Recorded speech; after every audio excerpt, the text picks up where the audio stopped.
जय गुरु जी संगत जी।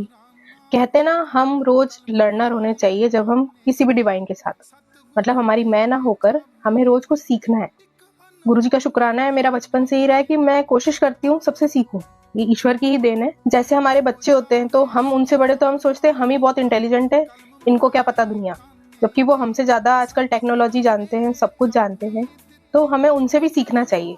ये शुक्राना है रब का कि मुझे ये सद्बुद्धि है कि हम सबसे सीखते हैं, छोटा हो या बड़ा, क्योंकि कौन हमें क्या सिखाने आया ये हम नहीं जानते। वो हमसे पहले का सोल है या हमारे बाद का है, हमसे बड़ा है, हमें नहीं पता।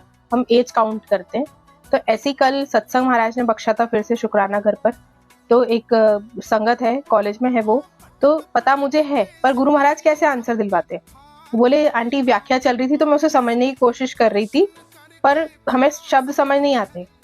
तो देखिए गुरुजी कैसे आंसर दिलवाते हैं कि आपको समझना है ही नहीं जो गुरुजी कहते हैं। गुरु महाराज हमेशा यही कहते थे कि तुम सुनो, समझने की जरूरत नहीं है। अब कल कैसे आंसर दिलवाया कि गुरुजी कहते हैं आप शब्द सुनिए, आपको उससे अपना सिर्फ सोल क्लीन कराना है, आपको समझने की जरूरत नहीं।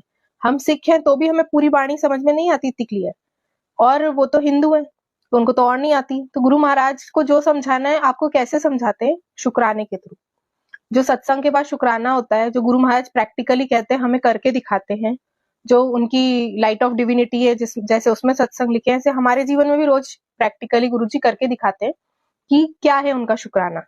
तो आप सिर्फ वाणी सुनिए, समझ में जब आनी होगी गुरुजी अपने आप समझा देंगे। उस पर फोकस उस पर मत रखिए कि क्या बोल रहे हैं क्या बोल रहे हैं। आप सिर्फ कि गुरुजी हमें कुछ सुना रहे हैं, हमें सुनना है, इससे हमारा सोल क्लीन होगा, और सिर्फ शुक्राना करना है। और सत्संग के बाद जब शुक्राना होता है उसे बहुत ध्यान से सुने, उसमें आपकी लाइफ के आंसर्स होते हैं। और गुरुजी का शुक्राना है कि ये बख्शा मुझे भी कि किसी को आंसर मिलते हैं।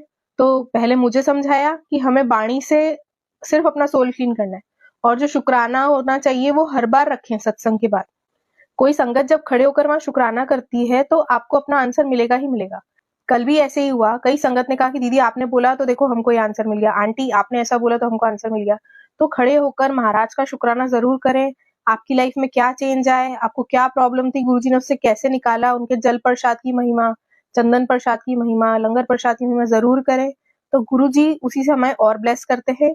जो सुनता है उसका भी कल्याण होता है, जो कहता है उसका भी कल्याण होता है। तो गुरु जी की बातों को समझे, आपको वाणी सिर्फ सुननी है, समझने की जरूरत नहीं है। उससे आपका सोल क्लीन होगा और शुक्राने में आपके आंसर छुपे। बात अच्छी और सच्ची लगे तो आगे भी शेयर करें कि शुक्राना बहुत जरूरी है महाराज का। और वाणी को सुने, समझने की कोशिश ना करें। जब समझानी होगी महाराज आपको उसका अर्थ खुद समझा देंगे। जय गुरु जी, शुक्राना गुरु जी।